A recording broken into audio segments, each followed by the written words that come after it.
I think the industry here in Australia has been really slow to respond. I think the avenues for distribution online are there, but we also have we've got quite a rigid production model in terms of financing, and therefore the division of rights is actually still it's contested now in a way that it wasn't even 2 years ago, and the pointy area of contest is about the streaming rights, the online rights, the ability for the content to go online, and the inherent tension is that we actually get financed by free-to-air broadcasters for most of our content, including kids, and their interest is in holding back material for the free-to-air broadcasts, and yet the audience, particularly in that younger age group, actually wants the content. They want it now, and they want it when they're ready to see it, and they don't want to look at a TV guide to see when the broadcaster is going to make it available.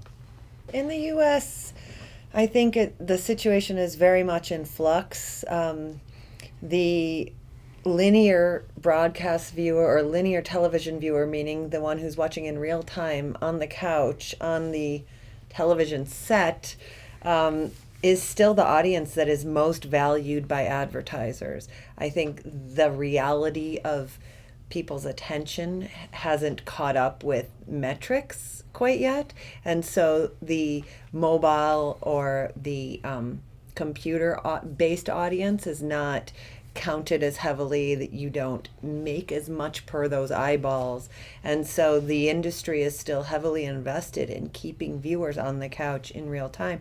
That said, they do recognize that this is not their future, and they're starting to develop new models for streaming, but it's as within Australia, it's happening very slowly. There are some models that allow for catch-up viewing, but they do not like for there is no real-time streaming of prime time, for example, yet. You usually have to wait at least 24 hours, and that's if you're going to buy it from iTunes, for example. So the EST customer, or the electronic sell-through customer, is their favorite. That's where they're going to get the most value out of the audience. But the streaming audience is not a valued commodity yet, and so that has prevented most content from being seen by that audience that's waiting for it quickly. Mm-hmm. No one's really sure where we're going. Our financing model, I think, is in a state of flux. I think it's at the moment it's actually supported by the fact that we have a government mechanism here in this country that actually sort of supports the level of production finance. The future is really quite uncertain in that regard, and whether we can sort of maintain the quality drama production that we have in the past. I'm optimistic we can. I'm just not sure what the model looks like. And I think this shift spells the end for television network scheduling executives. No one's going to care what time something is on, or this has been a essential component of how the industry operates in the US, putting something on the right night at the right time slot, following the right show, leading into the right show.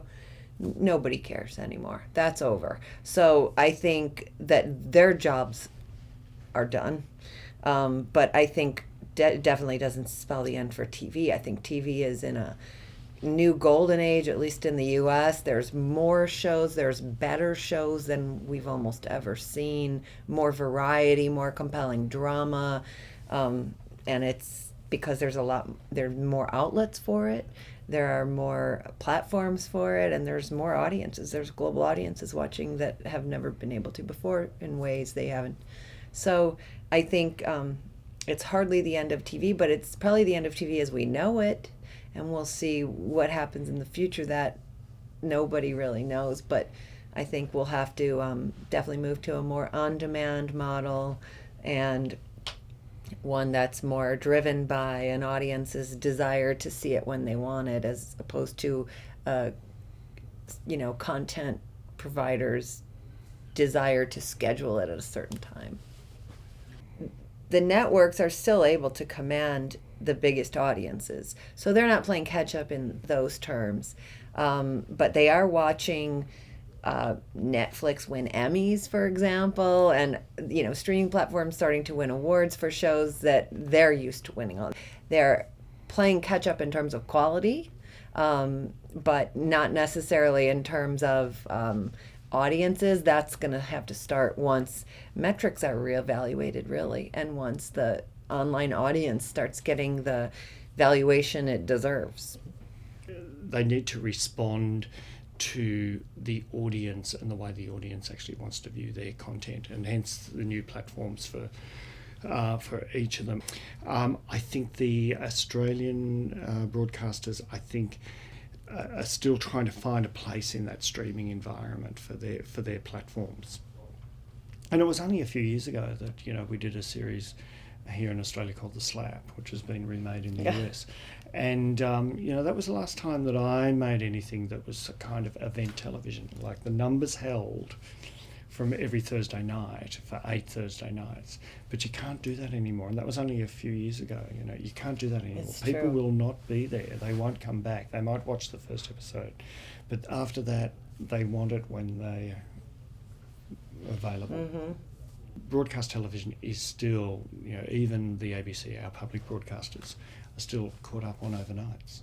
And But as you know, when you sit and watch on an iPad or on a tablet or on a computer, you really can't do anything but watch those ads. Yeah. So you're actually much more captive to the advertising, and that is not reflected, I don't think, in the way that the industry is valuing those viewers. There's a lot of established interest there in how much, two eyeballs on a couch count for, and they're not about to surrender that anytime soon. That's a problem. we've got to try things, and we've got to, see what works. Because what works now probably won't work in 6 to 12 months anyway.